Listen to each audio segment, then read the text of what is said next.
자, 안녕하십니까. 고등학교 1학년 재단님들 1분 강의를 시작하도록 하겠습니다. 자, 56페이지 오른쪽으로 할 거죠. 56페이지. 자, 56페이지 이제 오른쪽 이제 개념 강의를 할 건데 이제 방정식의 활용이에요. 네, 방정식의 활용인데 요거 개념을 설명할 게 없어요. 그래서 바로 이제 문제를 풀어버릴 건데 왜 개념을 설명할 게 없냐면 중학교 1학년 때 1차 방정식 미지수가 1개, 중학교 2학년 때 미지수가 2개인 1차 방정식, 중학교 3학년 때 이제 2차 방정식 여러분들이 활용을 할 때 이제 항상 수업할 때 말씀드렸지만 이제 정하기, 미지수를 정하고 그리고 식을 세우고 그리고 이제 풀고 그리고 이제 확인하면 끝이죠. 그러니까 이제 우리가 이제 미지수를 정하고 이제 식을 세우고 미지수를 정하고 식을 세우고 그리고 그 식을 풀고 그리고 푼 다음에 문제의 상황이 맞는지 확인하면 끝이기 때문에 이 개념을 굳이 설명하지 않아도 여러분들이 중학교 때부터 차근차근 했기 때문에 요 4개 정도 스토리는 아실 거라고 생각합니다. 그래서 바로 문제 풀도록 하겠습니다. 자, 볼게요. 어떤 직육면체에 있는데 16번 있네요. 어떤 직육면체가 있답니다. 이렇게 직육면체가 이렇게 있는데 모든 모서리의 길이의 합이 36이래요. 그러면 이제 모서리가 4개씩 있는 거니까 4a 더하기 b 더하기 c가 이제 36이라는 얘기고요. 대각선의 길이가 직육면체에 대해서 루트 29라는 얘기는 루트 a제곱 더하기 b의 제곱 더하기 c의 제곱이 루트 29라는 얘기고요. 부피가 24라는 것은 A, B, C가 24라는 얘기네요. 이 직육면체의 모서리 중 길이가 가장 짧은 모서리를 구하래요. A, B, C 중 가장 짧은 녀석을 구하랍니다. 가장 이제 짧은 녀석을 구해라. 녀석은 이렇게 물어봤네요.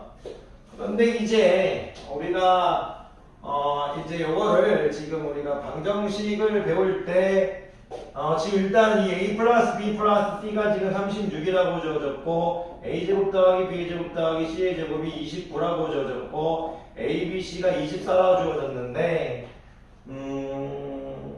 출제자는 이 a, b, c를 알파 플러스 베타 a를 알파라고 볼게요. b를 이제 베타라고 볼게요.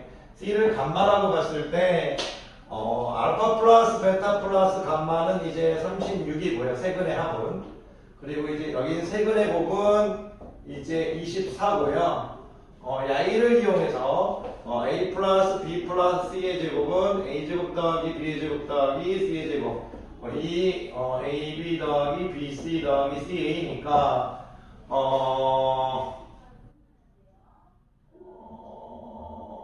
잠깐만요. 사로 안 나눴네요. 오케이, 사로 나눠줘야겠군요. i 36이니까 i가 9가 되겠네요. 36을 제곱하면 너무 숫자가 큰 게 나와서 조금 생각을 해봤더니 36이 아니고 9일 것 같아요. 9 이렇게 나오네요. 그러면 이제 i가 9가 되겠네요. 오케이. 그러면 9의 제곱은 이제 81이고요. 여기 이제 29죠. 29니까 이 부분이 이제 몇이 돼야 되나요? 52가 돼야 되나요? i가 지금 그러면 26이 되겠네요. 그러면 알파 베타 플러스 베타 감마 플러스 감마 알파가 26이 되는 형태네요. 그러니까 이제 출제자가 직육면체의 세 모서리의 길이를 세 근으로 볼 수 있느냐를 물어보고 있네요. 세 근으로 볼 수 있느냐. 그런데 이런 것들은요 좀 많이 풀다 보면 냄새가 좀 나요. 왜 냄새가 나냐면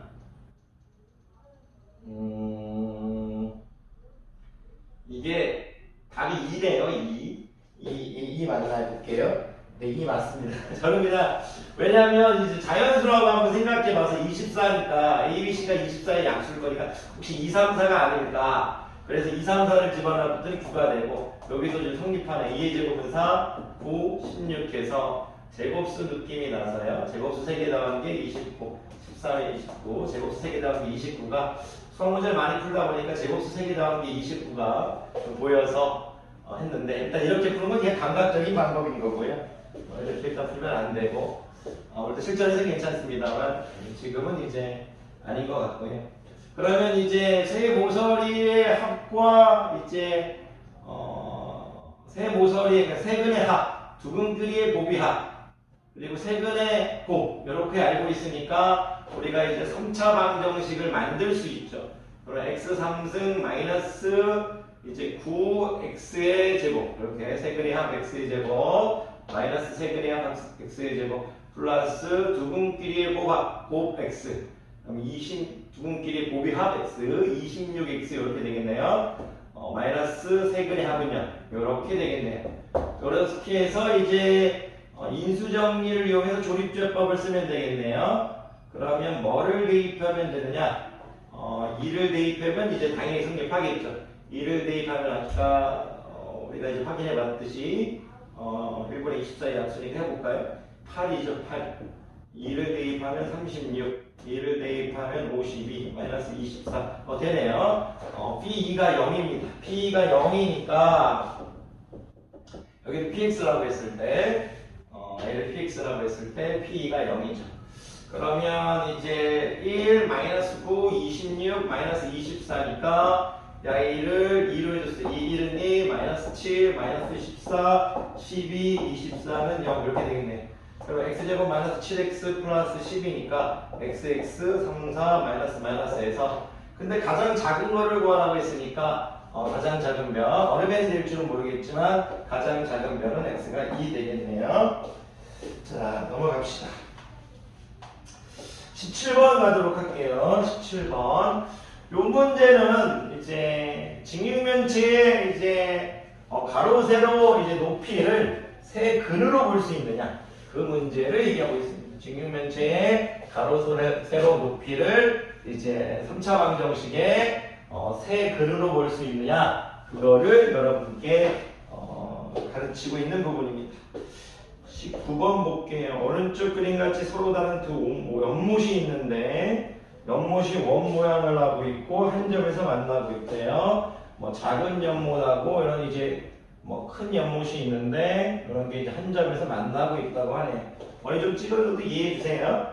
그런데 5원 5투인데 두 연못의 중심 사이가 거리가 6이에요. 여기는 선생님이 반지름의 길이를 A로 놓을까요? 여기 반지름의 길이를 B 이렇게 놓을게요. B는 A보다 크다고 할게요. 이런 식으로 해서 한번 풀어봅시다. 그런데 중심 사이의 거리가 6이라고 했으니까 출제자는 A 플러스 B가 6이냐를 이제 설정해 달라는 얘기고요. 연못이 넓이합이 20파이다. 여기 넓이는 이제 파이 B의 제곱이고 여기는 이제 파이 A의 제곱이니까 이제 파이 A 제곱 더하기 B의 제곱이 20파이다. 이런 내용을 지금 얘기하고 있네요. 두 연못의 반지름의 길이의 차를 구하라. 이 차를 구하라는 거니까 이제 큰 거에서 작은 거를 빼주라. 그거를 구하라는 얘기네요. 다른 조건은 없죠. 자, 봅시다. 그러면 출제자는 오케이. 그런데 곱셈 공식을 활용할 거니까 좀 이제 B-A보다는 여기를 A로 놓는 게 편하겠어요. A-B가 우리에게 이제 풀 때 좀 편한 느낌을 주니까 이렇게 해주는 게 되게 되겠네요. 그러면 이제 출제자는 A 플러스 B가 6이라는 게 이제 있는 거고요. A제곱 더하기 B의 제곱이 20이라는 게 있는 거죠. 그러면 우리가 이제 곱셈 공식을 활용할 거니까 일단 이제 A-B의 제곱은 A 플러스 B의 제곱 마이너스 4AB 이렇게 구할 거죠. 그런데 이제 우리가 이제 AB를 알아야 될 거니까 여기서 AB를 알 수 있죠. A 플러스 B의 제곱은 이제 A 제곱 더하기 B의 제곱 더하기 2AB인 거니까 A가 지금 36이고 A가 20이고 2AB니까 2AB가 이제 16이 돼야 될 거죠. 그러면 AB는 이제 8이 될 거예요. 8이 될 거니까 A-B의 제곱인데 A 플러스 B가 6이라고 했으니까 6의 제곱은 36이 될 거고 AB가 8이라고 했으니까 마이너스 32가 될 거니까 A-B의 제곱은 4 이렇게 되겠네요. 근데 A-B는 이제 플러스 마이너스 2 이렇게 될 건데 우리가 A-B는 양수니까 2가 되겠네요. 2 답은 이제 2가 되겠습니다. 이렇게 편하죠. 뭐 아까 칠해본 방금 전에 여기를 이제 B로 놓고 A로 놔도 이제 전혀 상관은 없죠. B-A를 뭐 이렇게까지 할 필요는 없는데 혹시라도 이제 B-A를 구하는 학생도 있을 거니까 그러면 이제 왜 그러냐면 얘가 A-B의 제곱이나 B-A 제곱이나 똑같은 거죠. 여기가 그냥 B-A로 들어가는 것 뿐이에요. 여기가 이제 B-A로 들어가는 것 뿐이에요. 똑같은 내용인데 그래서 한번 짚고 넘어가 봤습니다. 이것도 뭐 크게 어렵지 않은 내용입니다. 자, 넘어가도록 하겠습니다.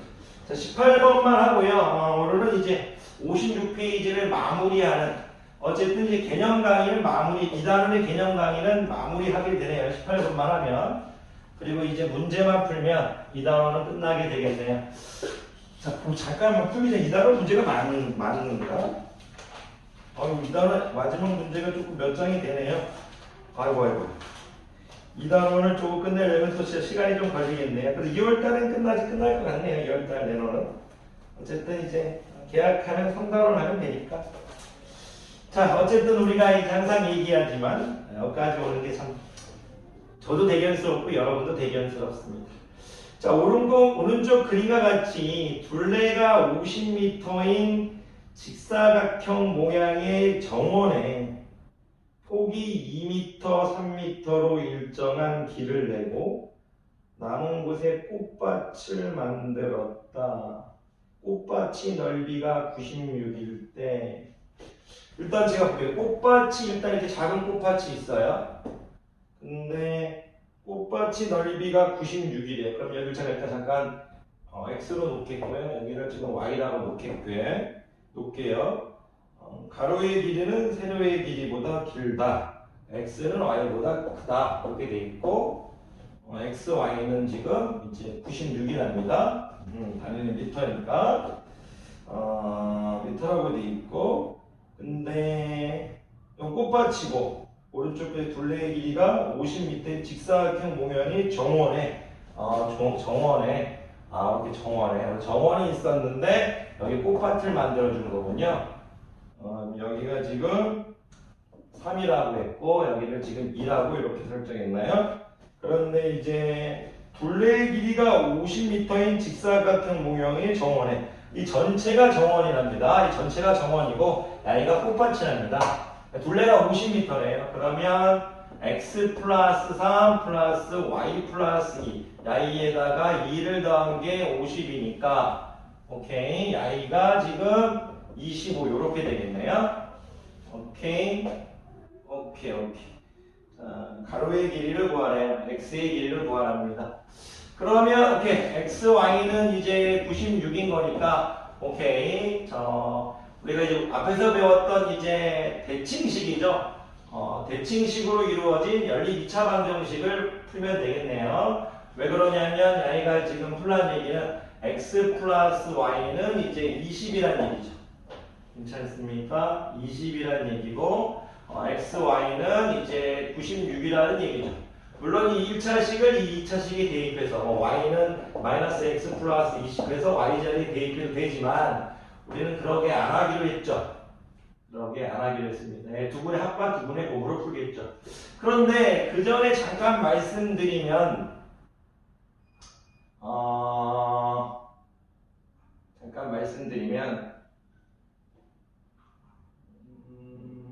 괜찮습니다. 뭐 특별하게 뭐 얘기 안 해도 괜찮을 것 같네요. 자, 넘어가겠습니다.